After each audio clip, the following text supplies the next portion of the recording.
Hello అండి, welcome back to our channel Husna wonders. ఈ వీడియోలో మీకు చూపించబోయే రెసిపీ ఏంటి అంటే కాజు చికెన్ కర్రీ.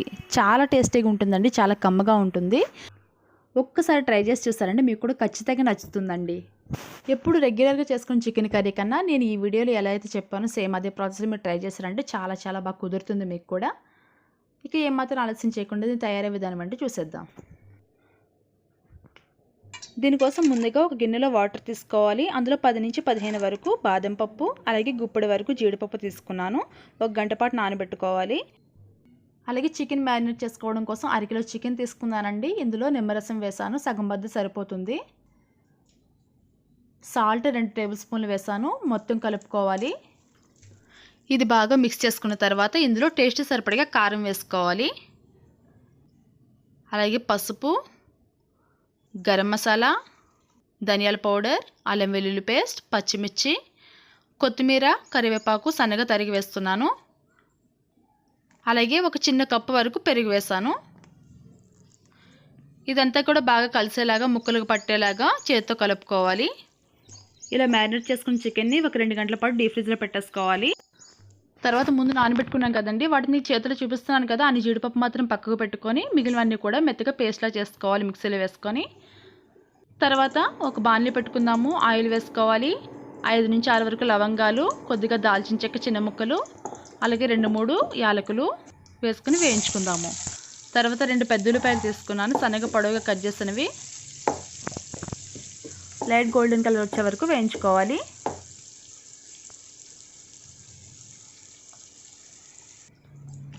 ఇవి ఫ్రై అయిన తర్వాత ముందు మనం మ్యారినేట్ చేసుకుని పక్కన పెట్టుకున్నాక ఆ చికెన్ తీసుకుని ఒక్కొక్కటిగా దీంట్లో వేసేసుకుందాము.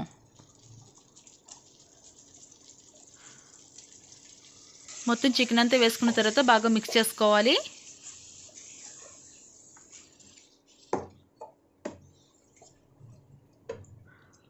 దీన్ని బాగా కలుపుకొని ఒక 10 నిమిషాల పాటు మూత పెట్టి మగ్గించుకుందాము. మూత తీసి చూద్దామండి. కొద్దిగా వాటర్ కూడా వచ్చాయి కదా, దీంట్లో చికెన్లో వాటర్ వస్తుంది కొద్దిగా. అవి మొత్తం ఇంకిపోయే వరకు ఫ్రై చేసుకోవాలి.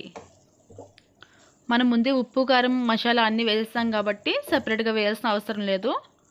ఒకవేళ సరిపోకపోతే కనుక లాస్ట్లో వేసుకోవచ్చు. మూత పెట్టుకుంటూ మగ్గించుకుంటూ ఉండాలి. ఆయిల్ పైకి తేలే వరకు కూడా వేయించుకోవాలి. ఇలా మధ్య మధ్యలో మూత పెట్టి తీస్తూ కలుపుకుంటూ ఉండాలన్నమాట, అడుగంటకుండా. ఇలా ఆయిల్ పైకి తేలిన తర్వాత ఒక పెద్ద టమాటా మిక్సీ జార్లో వేసుకొని మిక్స్ చేసుకోవాలండి. ఆ టమాటా పేస్ట్ మొత్తం దీంట్లో వేసేసుకోవాలి. నేను 1 టమాటా తీసుకున్నానండి, పెద్దది. అలాగే మనం జీడిపప్పు, బాదం పప్పు గ్రైండ్ చేసుకున్నాం కదండి మెత్తగా, దాన్ని కూడా వేసుకొని మొత్తం మిక్స్ చేసుకుందాము. సెపరేట్గా తీసుకుని జీడిపప్పు పలుకులు కూడా వేసేసుకుందాం. జీడిపప్పు పేస్ట్ ఇంకా బౌల్లో బ్యాలెన్స్ ఉంటే కనుక కొద్దిగా వాటర్ వేసి ఆ కొద్దిగా దీంట్లో వేస్తున్నాను. ఇదంతా కూడా బాగా మిక్స్ చేసుకోవాలి.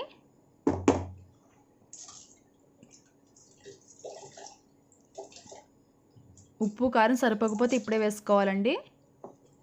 టేస్ట్ చూసుకోవాలి.